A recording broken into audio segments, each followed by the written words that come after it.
morning, everyone. This is Dr. Miles. Today we're going to do a little bit of discussion on adapting to stress through nutrition and herbs. So a lot of times I think when people are going through stressful times, they just, try to get through them, right? They just kind of keep going. And they just keep everything as is in their life where they can, but they may have trouble sleeping. Their mind is always going. They got a lot of different stress chemicals always brewing within the system, right? The amount of stress can make you very tired. And then the way that you eat when you're stressed, of course, can definitely take a dive into comfort foods or just grabbing whatever you can, right? And sometimes we see these stories and people come out fine, right? But then there's other times they don't, and I don't think we hear about those stories enough. As a doctor, I hear about those stories. Sometimes people come to see me once they've had a chronic ailment, and when I track back to when it started, a lot of times it was during a time of stress, a period of stress. And so usually what that comes with is poor diet choices at the same time and lack of exercise. So when you have those three, high stress, poor diet, lack of exercise, happening all at the same time, it's a neglect of taking care of your health. And I don't mean that per se in a guilt fashion, but it's more just this is what can happen. You can start to have various chronic ailments or different genetic predispositions. That may be when they start to show themselves, versus before you got away with it. But then when you had that triad of different things happening for an extended period of time, and you're just kind of going at it hoping everything's going to be okay, well, I would definitely encourage you to not do it that way. There's different things that you can do in a time of stress to still preserve yourself, protect your body, and preserve your health. So the first thing that I'll go through a couple things, a few herbs and flower essence and one nutrient that can be helpful in times like these. And I'll more than likely have other videos talking about this as well, because I find it to be really, really important. We're in a time of high stress, and there's a lot of different things out there to help with stress management, and we need to use them. Like there's times where you can just get really, really overwhelmed by everything going on in your own life, everything going on in life in general, and the news and everything. And one of the things that I would like you to start to pay attention to is when you start hitting that limit or that threshold where you know you're about to go out of control or you know you can't handle it. These are particularly times when you have to start saying, okay, I got to back off a little bit right now because this is the point where I'm not going to handle it very well, right? Or this is the point where I feel something is going off in my body. I need to back off. See, a lot of people ignore that. They know when something is off, right? But they keep pushing because life has taught them, or family or somebody else has taught them, you just keep going.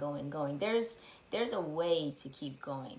And sometimes that means taking a step back and then going forward versus just keep going no matter what happens. There's calculated risk in that, right? And so learning how to adjust to what your body needs at that time can really be important when it comes to longevity. Longevity is a very popular word because we're all about anti-aging. But this is one of those ways that you can help yourself to age well, is by managing your stress levels and managing your body in times of stress. So the first one that I want to talk about is valerian. Valerian is an herb. A lot of times you will see it in sleep formulas, but it can also be used in terms of just during the day as well to help you calm down. For some people, and I ended up being one of those people, valerian did work well for sleep for a time, and then it completely switched and would keep me up. So this is the same also with melatonin. Some people, they do really, really well with melatonin. Other people, it just keeps them up. Or it may work for a while, and then it does the exact opposite. So don't be too alarmed by that. There are plenty of things that can be helpful in herbal form or nutrient form to help you to go to sleep better. So you're not just limited to melatonin or valerian, and that's something that I help my clients out with a lot in terms of is sleep. So valerian contains the amino acids arginine, glutamine, tyrosine. So let's talk about those for a little bit. Arginine can help to dilate the blood vessels. So when we're talking about hypertension, let's say that when you get stressed, your blood pressure goes up. Well, if you have a little bit more arginine in the system, that helps to dilate the blood vessels. That's probably what some of your medications are doing, is helping to dilate your blood vessels. And so if you do that, the blood pressure can start to go down. Glutamine. Glutamine is super helpful for those with digestive issues. It helps to rebuild the gastrointestinal lining, which is super important for helping to digest your food properly. And a lot of people with digestive issues have trouble digesting their food. That can lead to things like food sensitivities, as well as gas and bloating and constipation. So valerian does give you a little bit of glutamine. And then tyrosine. Tyrosine is super important for the production of dopamine. So dopamine is one of those chemicals that is important for helping you to stay in a good mood. Tyrosine is also important for the thyroid pathway as well. And so valerian is helping in multiple areas of your body. Valerian is great for restlessness, emotional stress, pain, insomnia, anxiety, nervous palpitations, ADHD. It's particularly helpful for just major hyperactivity, gastrointestinal cramping, menstrual cramps, as well as backaches. Valerian does have antispasmodic activity. So when I say antispasmodic, I mean it helps to reduce spasms. So that's why it can be particularly helpful for menstrual cramping and gastrointestinal cramping. So again, also valerian can be used for sleep, but it can also be used during the day to help you to calm down. So the next one is ginseng. So a lot of people know about ginseng, but I think they don't know historically how it was used, and I think it's important to know that so that we are using herbs appropriately. So ginseng is typically for somebody who's really burnt out. So this would be adrenal burnout. So what is adrenal? Low adrenal function is these adrenals are two glands, one on top of each kidney, and they help with overall stamina, endurance, and related to the hormones that have to do with salt, sugar, and sex. So, and they also play a huge role in your reproductive health, your thyroid health, and your digestive health, as well as your mood. So if you're having low adrenal function, you can have a lot of different symptoms, including fatigue, not sleeping well at night, hypoglycemic episodes, weakness with a little bit of shakiness, and you're just always tired. You're always feeling weak. So that was something that I experienced when I was going through med school, which of course was a period of high stress. It was like 4 years of just intense stress. So having low adrenal function, ginseng was helpful for me at that time. I'm not a huge fan of just always taking ginseng just to get a boost of energy when you already have energy. Ginseng can be a great herb for people who are truly, truly worn out day by day, have no energy, just really, really low in terms of being able to just get up and go. They're really, really struggling. So ginseng can give these people a nice boost. It's great for mental, nervous, emotional, and physical exhaustion. And these are for people also, like I said, who cannot adapt to stressful situations. I remember being stressed so much to the point that it's like my body just kind of shut down, and it was just so tired it could not stress. It was just like if I had energy, I probably could be stressing right now, but I really don't. I really don't have the energy, so I really can't stress. And so that could have been a good time possibly for ginseng, although I did enjoy not stressing at that moment. That was really nice. But ginseng is also an antioxidant. So when we have different stressors in life, whether it be emotional stress or any type of stress can promote oxidative stress. Oxidative stress is when there's free radicals in the system, and it can be very damaging to your cells. So if you're having a lot of oxidative stress going on, then that could promote chronic illness, right? And exacerbate it as well. So ginseng can be helpful in protecting your cells by way of reducing free radicals within the system. It enhances cognitive function and memory, and it's an immunomodulator. So when I say immunomodulator, that means that it can help balance the immune system. So it's not necessarily going to boost it or suppress it. It will help to modulate it to where it needs to be.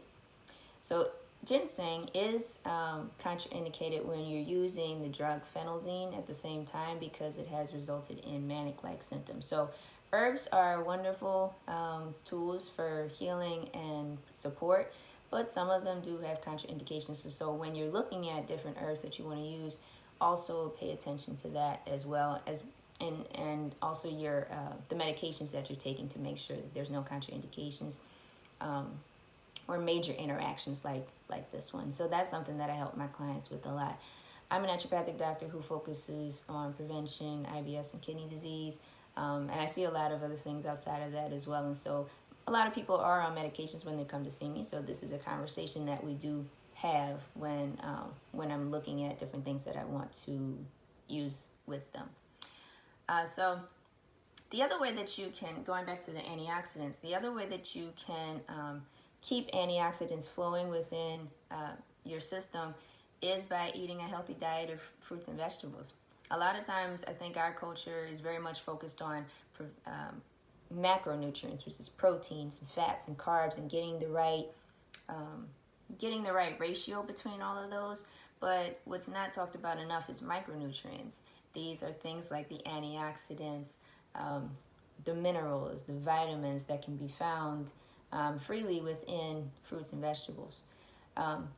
So meat, of course, has a lot of different vitamins and a lot of protein. It has its own nutrient profile. But for some people, they're going to gain those nutrients, particularly these micronutrients, a lot better through fruits and vegetables. And so here's another conversation to kind of bring to your attention, which is that when you're stressed, a lot of people emotionally eat, or they just grab whatever and go. They're getting comfort food. But these types of foods are not always nutritious. And so the idea that if you're in a stressful environment and you're probably producing a lot more free radicals, producing a lot more oxidative stress that could be damaging to your cells, one of the best things that you can do is still maintain a healthy diet. So yeah, there might be some days where you just need that comfort food, right? But if you're doing that every single day through a period of however long that you're in a stressful period, like let's say it's a year, right? 2 years, 8 months, whatever. If you're doing that every single day and just not taking care of yourself because you're in a high stress situation, that is more of a risk than you may realize. And so let's say you get like 4 really good days of a healthy diet, and then the other ones is more comfort food. That's even though I would prefer you to just maintain a healthy diet every single day, because that's going to be even better in terms of protection. Even if you moderate it like that, you have a better chance of coming out of a stressful period still healthy versus if you did nothing at all. So that's the main thing in terms of keeping a healthy diet, trying to still exercise even when you're stressed. Try not to let stress paralyze you to the point that you don't take care of yourself. I understand for some people that's more difficult than others, but it is something that I would definitely highly encourage you to do. So the second one, where are we? The third nutrient that I wanted to talk about is riboflavin, which is vitamin B2. You can get that through eggs, green vegetables, meats, and I'm a huge fan of green vegetables because you can get so many nutrients through green vegetables. So it's something that I do regularly eat. So eggs, green vegetables, meats, and almonds is where you can get vitamin B2 or riboflavin. This is important in the electron transport chain of the mitochondria. So step back a moment. Mitochondria are in every single cell of your body, and they are responsible for producing energy. And so they use something within them called the electron transport chain to produce that energy. So in scientific terms, that energy is produced in the form of ATP. So B2 is important for that whole thing to function. So it also helps your body to produce red blood cells. So those of you who are anemic, you may want to consider this one. And it's great for healthy skin and vision. The reason I put it on here in particular is because it helps with the energy production. So if your body is not able to produce energy for every cell, then that's also another situation where you could really suffer because your body's not able to produce the energy that it needs. B complexes in general are great for times of stress, but I also like to just talk about each one in general so that you know what each B vitamin in your B complex actually does. And so the last thing is a white chestnut. White chestnut is a flower essence. And so, people stress out for different reasons. And sometimes the way that they handle the stress is part of why the stress is so much on them. So, for instance, if you, particularly for white chestnut, this would be really indicated for somebody who ruminates. They just think about the same thing over and over and over, right? That can be a hard way to stress because it's like it just can't leave your mind. One of the things that I would encourage you to do, if you know you're that type of person, before I even get into what white chestnut does, start to think about how you can manually kind of stop this process. Sometimes if we're not aware or, we just say, oh yeah, this is just what my mind does, that's taking away the idea that you can actually go in there and do something about it. And so sometimes this has happened to me, and so when I notice it, hi there, when I notice it, it's like I have to kind of shake myself out of it, right? Or I have to manually say, okay, I'm going to think about something else. I've been thinking about this like way too long. But it's because I know that that's something that my mind can do. Whereas when I was younger, I didn't know that that was an issue. And so it would just happen all the time. So now it's like, okay, I'm manually saying, okay, we're not going to think about this right now. So that would be the first thing I would say.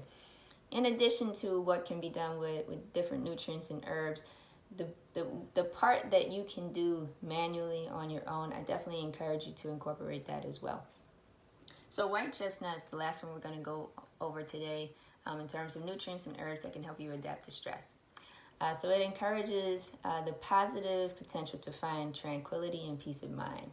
It helps you to stop repeating thoughts in your mind. So it says, don't let those repetitive thoughts cloud your mind and get in the way of your focus. Reclaim your day and cope with the hectic world around you. So there's, as you know, the world is quite hectic. I think it's more hectic just because we're more aware of what is going on. We have the cameras everywhere. We can see what's going on. The news is very much in our face and everything. But you can still be in this world despite all of that. Reality is there's been a lot of stuff going on all the time since the beginning of time. It's just that we weren't always aware of everything going on all over the world. And so what I would just encourage you to do is that even though all of this is going around, still try your best to preserve your space. And so white chestnut can help you to do that in terms of just managing everything that's coming in your mind. Your mind is processing everything that you read and everything that you see. It's trying to compartmentalize it. It's trying to internalize, try to understand it, try to deal with it. And sometimes it can be really helpful to take a break from that. And so white chestnut can really help you to kind of break away from just being overwhelmed with so many thoughts that you're ruminating on, and just kind of take a break off of that so that you can get back to the other things that matter for the actual day that you're living right now.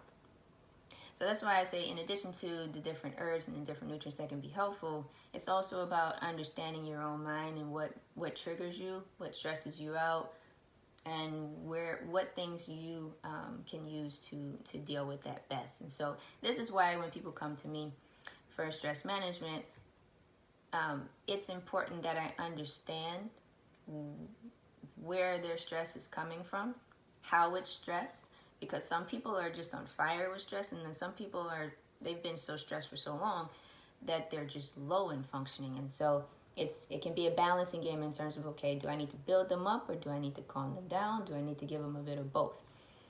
So hope that was helpful for you guys today. Try to keep you cool when it comes to all the stress that's going on in the world. Be sure to fill your diet with antioxidants, with fruits and vegetables. Try to understand what you need. Do you need to calm down? Do you need to be lifted up? Do you need a balance in between? And just make sure that you're giving yourself time to decompress during each day, right? Try not to let it overwhelm you too much. All right, so again, my name is Dr. Miles. I provide natural solutions for prevention, IBS, and kidney disease. So if you're interested in working with me, go ahead and schedule a consultation through drdevonmiles.com. And I hope you guys have a great day. Later.